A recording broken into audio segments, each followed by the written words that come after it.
Welcome to RTV Global Network. I'm Alex, and I'm Jordan. 1908-2026. Right, and we just want to reiterate that this deep dive is brought to you by RTV Global Network. Absolutely. So we want to welcome you, our listener, to today's deep dive. We've got a really massive, honestly, kind of complex stack of breaking news and ongoing global trends today. Oh, yeah.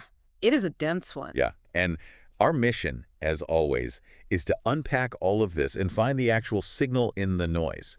Because today's sources, they span everything from, like, high-stakes constitutional battles in Sri Lanka to massive global drone swarms, passenger drones, and, even ancient galactic cannibalism. It really sounds like a sci-fi movie when you list it all out like that. Right. It totally does. But while those headlines seem completely disjointed, looking closely actually reveals some really profound patterns. Oh, for sure. We are looking at patterns about power, about how, accountability mechanisms are functioning right now, and just human innovation in general. Okay, let's unpack this by starting with the economic push and pull.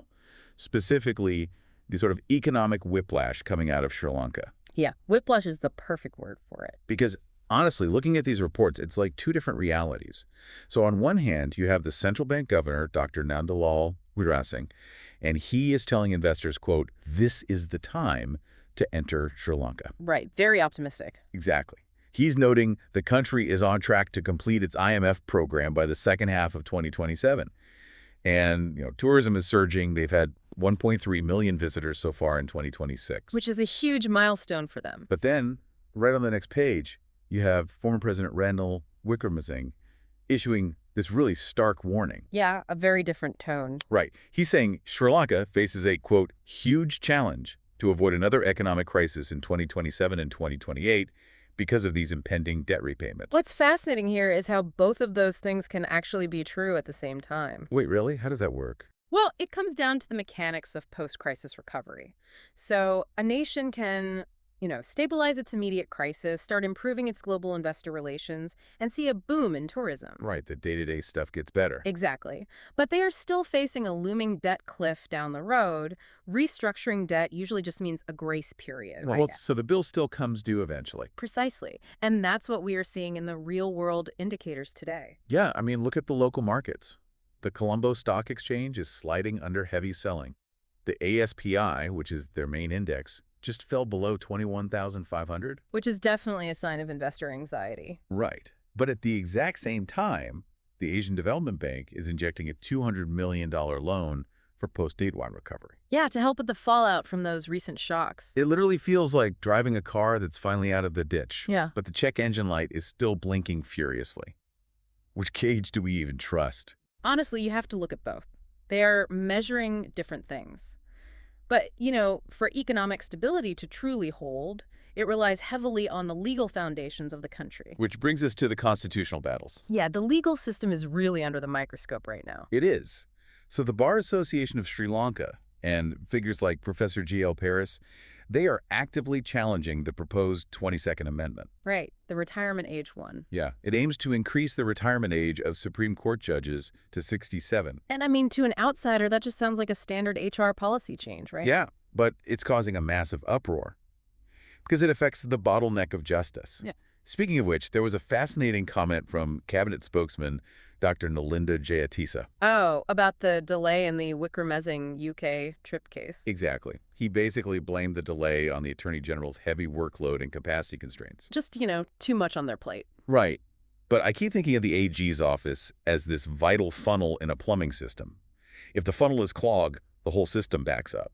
That's a really good analogy. Right. So is it just a capacity issue, or does this reveal, like, a deeper systemic fragility? Well, looking at the revolving door of cases, it definitely points to some fragility. Look at the other legal updates. Oh, you mean the bail situations? Yeah. Former Health Minister Kahilia Rambukwelo was just released on strict bail.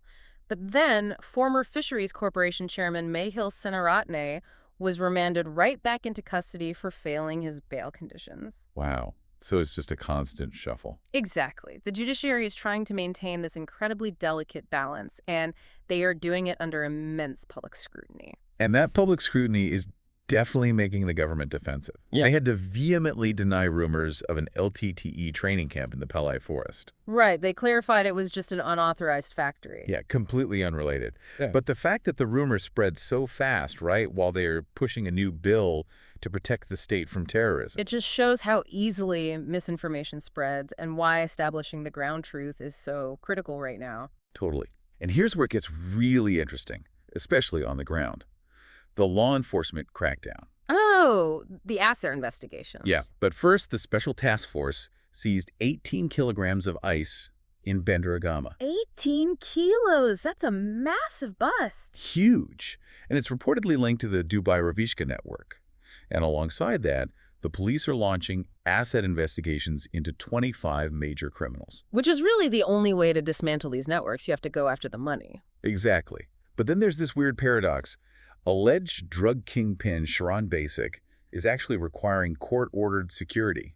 Yeah, that is a bizarre situation. Right. Why does an alleged kingpin need protection from the state? Well, it's what happens when a syndicate fractures. When law enforcement turns up the heat, loyalties dissolve. The kingpin becomes a liability to his own network because he knows everything. Oh, wow. So the state actually needs to keep him safe so he can stand trial. Exactly. It's a really complex dynamic. But, while the state is managing crime, there are also massive crises in societal well-being. The healthcare crisis. Yeah, this is heartbreaking. It is. There's a terrifying shortage of GCSF drugs right now. And those are for cancer patients, right? Yes. It places them at severe immediate risk. And while the health ministry is trying to manage that critical resource deficit, they are also trying to navigate cultural inclusion. Right, the uniform policy. Yeah. They are trying to find a solution for Muslim nurses who want to wear a hijab and trousers instead of the standard uniform. It really shows how a government has to juggle these life or death supply issues alongside, maintaining social harmony. Absolutely. Real quick, I want to give you, the listeners, some rapid-fire environmental and social updates from the ground. Go for it. So major reservoirs are holding only 37.2% capacity. Wow, that's low. Very low. It prompted a warm weather advisory for the Eastern Province and 7 other districts.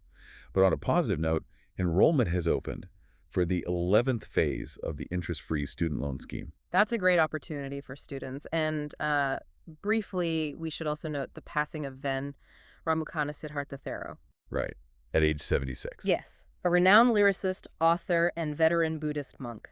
It's important to honor his cultural impact. Definitely. Okay, so if we connect this to the bigger picture, how is Sri Lanka handling its diplomacy? Well, they are doing a very careful diplomatic dance. Yeah, like with the UN Special Rapporteur. Exactly. They explicitly decided not to confront the UN over those comments. It shows they are choosing their battles very carefully on the global stage. Which makes sense. I mean, speaking of global battles, there are some massive superpower clashes happening right now. Oh, you're talking about the ICC? Yeah. The Trump administration has made this aggressive move to sanction top figures of the International Criminal Court. Right. And, keeping strictly neutral here, just looking at the mechanics of it. Yeah, purely objectively. It is a massive escalation against an international legal body. It really changes the dynamic of global accountability. It really does. And the physical conflicts are just escalating at a terrifying scale, like in Eastern Europe. The drone attack. Yes. Ukraine launched nearly 800 drones at Russia. 800. It's just staggering. One of the largest drone attacks in 4 years. And at the same time, UAE air defenses successfully intercepted a missile threat. Which kept residents safe, thankfully. But it just shows how the technology of war is everywhere now. But amidst all that, there is a tiny glimmer of diplomatic hope. Right, in South Korea. Yeah. President Lee Jae-myung is proposing talks to formally end the Korean War with the North. A formal end. That would be historic. It would. But then you contrast that hope with these sudden global tragedies. Yeah, the news has been heavy. It really has. 2 dead in a school shooting in the southern Philippines. Mm-hmm.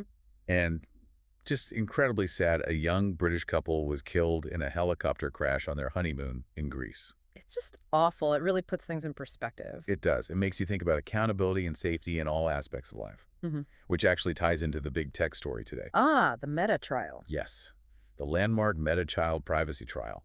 U.S. states are demanding massive changes to Facebook and Instagram. They are going after the core of how the platform operates. But I have a question about this. Oh. Are we finally treating social media platforms like tobacco companies?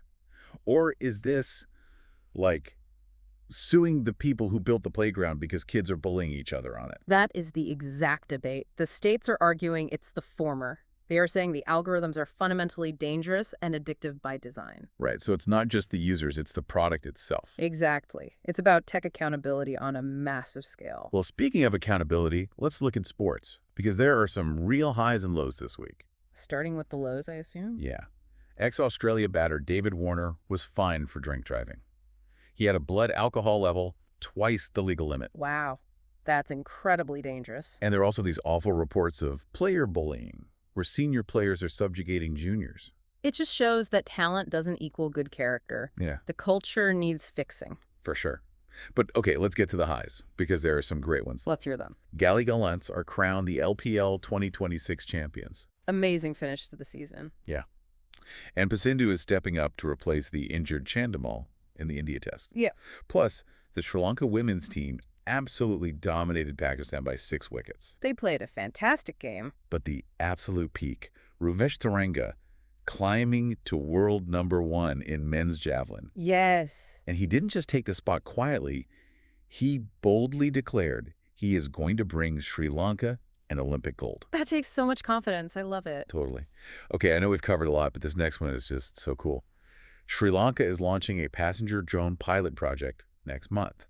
See, this is what I mean about human innovation. We just talked about drones being used for war. Right. And now they are being tested to fly people around the city. It's wild. And if you want to talk about fantasy becoming reality, original Game of Thrones dragon eggs are heading to auction. Oh, wow. Some collector's going to pay a fortune for those. Oh, definitely. So what does this all mean? We've talked about drones, dragon eggs, massive debts. Well, I think we have to look at the biggest scale possible to really understand it. Which brings us to our final mind-bending fact of the day. Yes. The Milky Way devoured a smaller galaxy 11.8 billion years ago. 11.8 billion years. Yeah.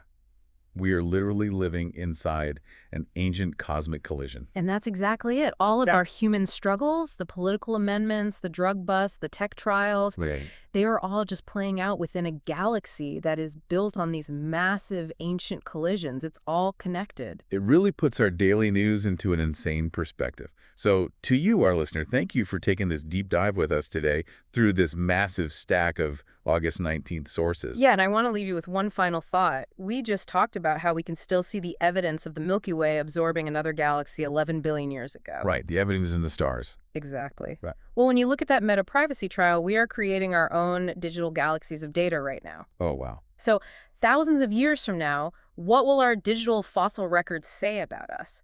Long after the politics and the markets fade, will our data be the only proof that we were even here? That is a wild thing to think about.